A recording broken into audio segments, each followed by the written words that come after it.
Ich begrüße euch recht herzlich zu einem neuen Abenteuer hier bei der Schatzsuche mit dem Metalldetektor. Diesmal zu Beginn hier aus dem Studio, denn wir mussten die letzte Folge ja teilen. Den ersten Teil gab es schon letzte Woche. Also wer den verpasst hat, schaut vielleicht nochmal auf meinen Kanal drauf und guckt erst den ersten Teil. Und wir machen heute weiter mit dem zweiten Teil dieses Suchtages. Da kamen wirklich noch einige schöne Funde zusammen, die wir uns heute mal anschauen wollen. Grüße gehen nochmal an meinen Ausrüster detektoren-shop.de und reden wir nicht viel weiter, starten wir in ein weiteres Abenteuer.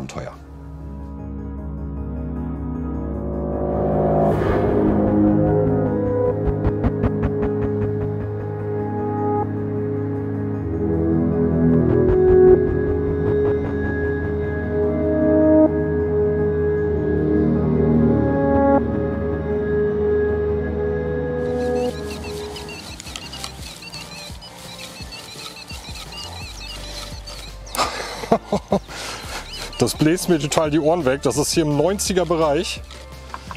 Oh, da bin ich ja gespannt, was das ist. Oh. Natürlich. Natürlich. Eine Dose. Ja, das war klar bei dem Leitwert eigentlich. Naja.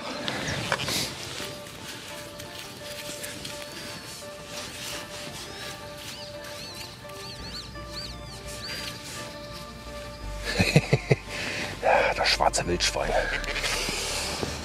Wir haben den ersten kleinen Schärf gefunden, aber der ist, glaube ich, nicht mehr besonders gut. Wir sammeln mal, falls wir noch ein paar mehr finden, dann schauen wir sie uns vielleicht noch mal im Studio an.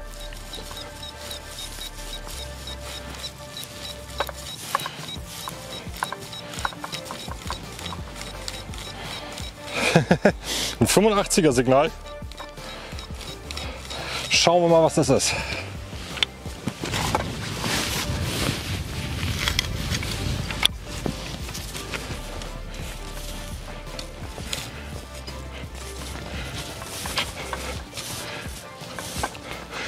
Okay, es ist weg. Das heißt, es müsste eigentlich noch irgendwo im Loch liegen.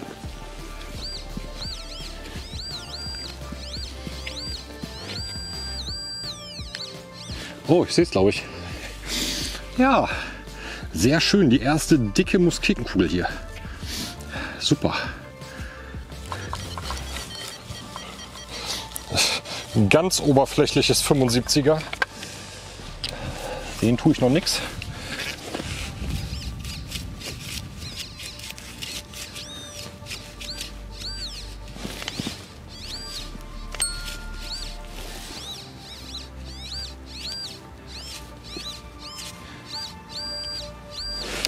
Komme ich so noch nicht ran. Sehen wir jetzt schon was? Ne, immer noch nicht. Gibt's doch nicht. Ah, jetzt sehe ich, glaube ich, was. Oh, was ist das? Oh, oh, oh. Ah, ja, es sah, glaube ich, toller aus, als es ist.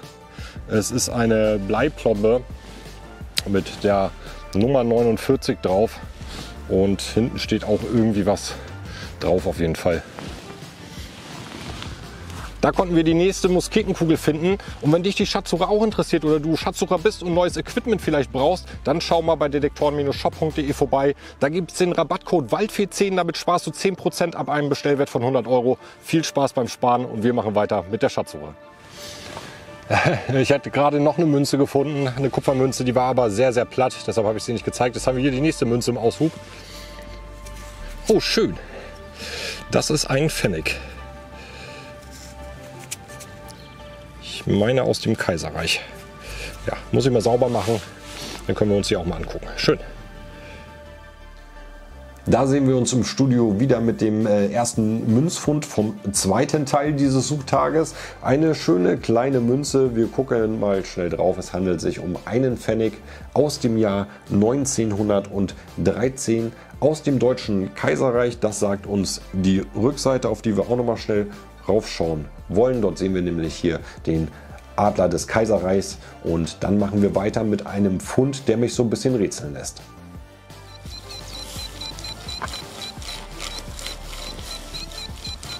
87er.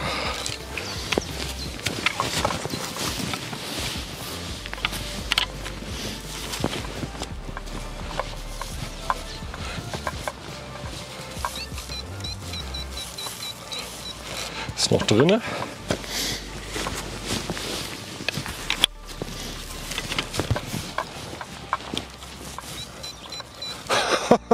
Das ist immer noch drin. Gibt's ja nicht.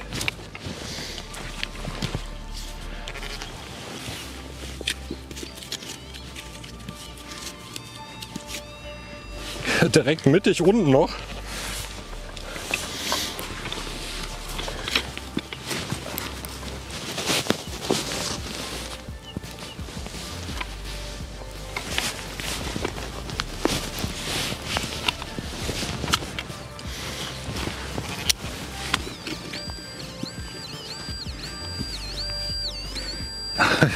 Wir sind schon drauf, aber dran noch nicht. Ich glaube, es ist Eisen, wa? Nee, es ist eine Dose. Oh, es ist eine Dose.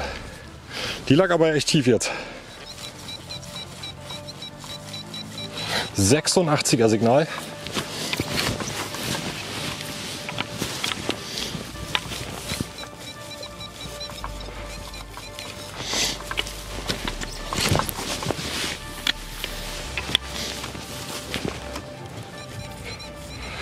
Sage mal, immer noch drin.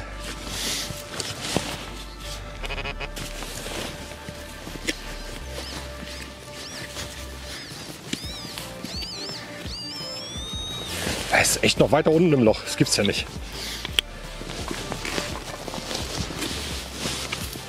Oh, ich habe es befürchtet. Ich wollte nicht sagen, die nächste Dose. Ja. Konserve oder so. Ein ganz klares 88er Signal wieder hier.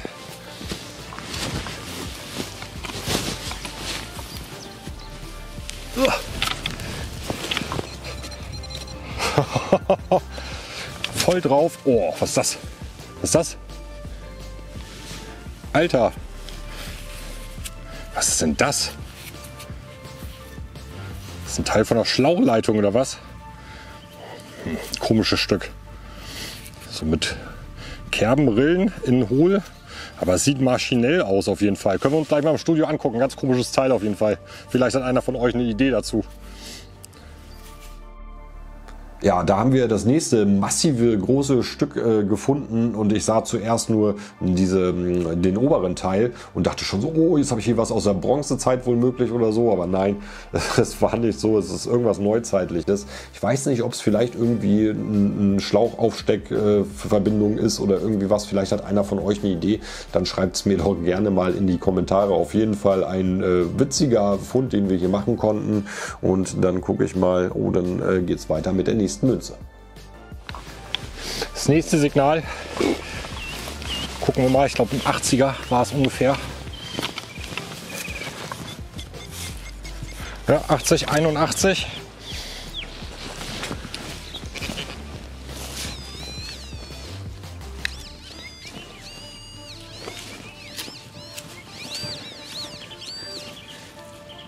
Hä? Wo ist es jetzt hin? Ah. Ja, die nächste Musketenkugel. Oh, ganz klares 89er. Das könnte noch mal was Gutes sein. Das klingt jedenfalls gut. Wir haben es auch draußen.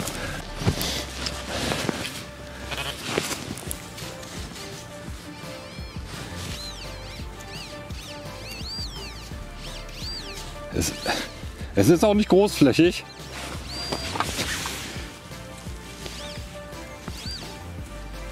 Nein, jetzt habe ich es reingeschmissen. Oh, ich sehe es, glaube ich. Oh, ist das rund? Oh, ist das eine große Münze? Oder? Doch. Alter, was ist das denn? Oh, das ist auch wieder so dreckig, kann man nichts erkennen. Mache ich mal sauber und dann schauen wir noch mal. Da haben wir die nächste, auch etwas größere Münze finden können. Leider war sie auch wieder extrem stark verkrustet und ich habe sie nur so anteilig sauber bekommen. Wir gucken mal schnell drauf. Es handelt sich dabei um ein 3 Pfennig Stück oder auch 120 Einentaler, also 120 dieser Münzen hätten einen Taler ergeben. Das sehen wir auch, wenn wir die Münze nochmal umdrehen. In der Umschrift, dort steht nämlich 120 Einentaler und noch Teile vom Wappen sind auch noch zu erkennen. Aber insgesamt leider auch keine so richtig schöne Münze mehr. Gucken wir mal, wir machen weiter mit einem interessanten Knopffund. Ein etwas feineres 85er haben wir hier nochmal. Das heißt, es müsste klein sein oder tiefer liegen.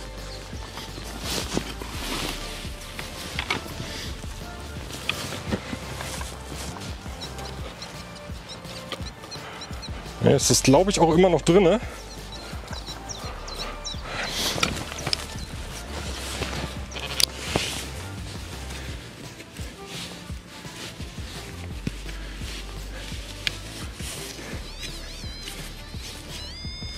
Okay, ein bisschen mehr seitlich. Eigentlich müssten wir es jetzt haben. Ja. Oh. Es ist schon wieder rund, aber diesmal ist es ein Knopf. Oh, ein Preußenknopf. Also definitiv war hier was los. Musketenkugeln haben wir, Preußenknöpfe haben wir. Tom hatte auch schon in der Nähe eine Löwenkopfschließe. Ja, hier war was los. Cool, können wir uns auch gleich mal anschauen. Da haben wir den nächsten Fund, einen schönen preußischen Uniformsknopf. Leider auch nicht mehr so hundertprozentig erhalten, aber insgesamt noch ein schöner Knopf, wie ich finde. Also hier der nächste Hinweis, vielleicht auf Kampfgeschehen oder vielleicht haben dort auch einfach nur Truppen gelagert. Das können wir natürlich nicht genau sagen, aber wir haben ja auch noch Musketenkugeln dort auf der Fläche finden können. Und dann machen wir weiter mit der nächsten Münze. So, ich habe jetzt noch mal ein 82er Signal ausgegraben. Das ist hier in diesem Aushub drinne.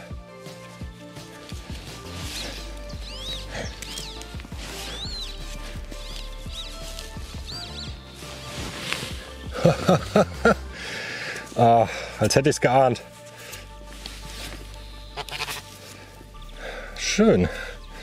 Es ist, glaube ich, ein Pfennig. Aber auch, glaube ich, noch ganz gut erhalten. Ich will da jetzt auch gar nicht zu doll rüberwischen. Gucken wir uns gleich im Studio an. Geil, nächste Münze. Da haben wir die nächste Münze stehen. Es handelt sich auch hier um einen Pfennig, diesmal aus dem Jahr 1868. In diesem Fall sind es dann 360 Einentaler. Also 360 dieser Einpfennige hätten einen Taler ergeben. Dann drehe ich sie euch auch noch mal eben schnell um. Da sehen wir nämlich noch wieder das preußische Wappen hier diesmal bei dieser Münze. Und dann machen wir weiter. Ein bisschen was kam noch und zum Schluss haben wir auch noch mal einen richtig schönen interessanten Fund.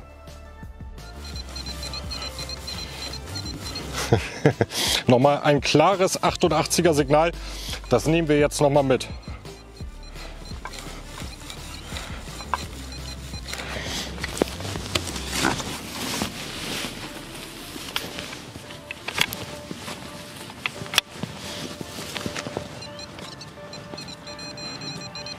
Wow, das bläst einem wieder die Ohren weg. Oh, es ist rund. Mal gucken, ob es ein Knopf oder eine Münze ist. Sieht mehr nach Münze aus tatsächlich. Ja, die nächste Münze. Ja. Ich weiß nicht, ob man da noch was drauf erkennen kann. Ich mache sie zu Hause sauber und je nachdem schauen wir sie uns an oder nicht. Da habe ich euch mal die Münzen hingestellt, die ich jetzt so weiter nicht gezeigt habe hier im Studio, denn sie sind allesamt nicht mehr schön. Hier Pfennig-Scheidemünzen und 2 Schärfemünzen konnten wir an diesem Tag finden und einen interessanten Fund, den habe ich noch gemacht, den schauen wir uns jetzt mal an.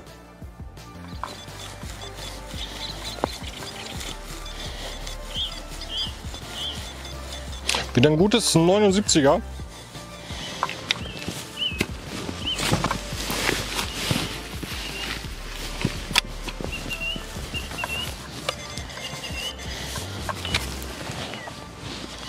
So, was haben wir hier?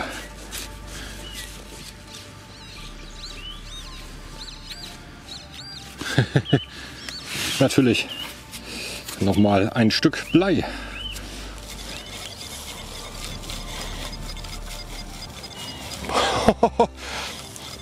Der Deus 2 rastet völlig aus. Das muss irgendwas Oberflächlicheres sein eigentlich.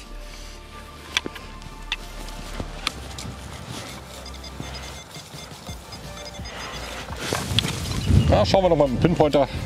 Oh, jetzt wird es windig hier.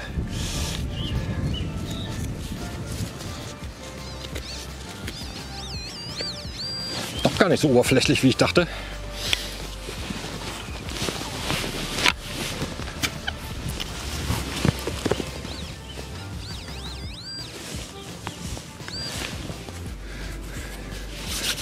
Ja, haben wir noch mal eine Musketenkugel. So, ich bin jetzt fast wieder am Rucksack angekommen und konnte hier kurz vor dem Rucksack noch einen kleinen witzigen Fund machen. Ich glaube, es ist der Teil eines Kamms und da sind auch Tiere drauf dargestellt. Gucken wir uns gleich noch mal im Studio an und dann erzähle ich euch mal meine These zu diesem kleinen Fundstück hier. Da habe ich euch das Kammfragment schon einmal hingestellt und oben sehen wir in so einer Reihe abgebildet, meine ich, laufende Hunde. Ich glaube, dass es sich hierbei vielleicht um einen alten Läusekamm für Hunde handeln könnte. Was meint ihr? Schreibt es mir doch gerne mal in die Kommentare. Ich sage danke fürs Ansehen, lasst gerne ein Like da für diese Folge, gerne abonnieren, wenn du den Kanal noch nicht abonniert hast. Hier verlinke ich nochmal 2 weitere Videos, wenn du sie nicht kennst, schau gerne rein. Grüße gehen nochmal an meinen Ausrüster detektoren-shop.de und wir sehen uns dann zum nächsten Abenteuer. Bis dahin, macht's gut!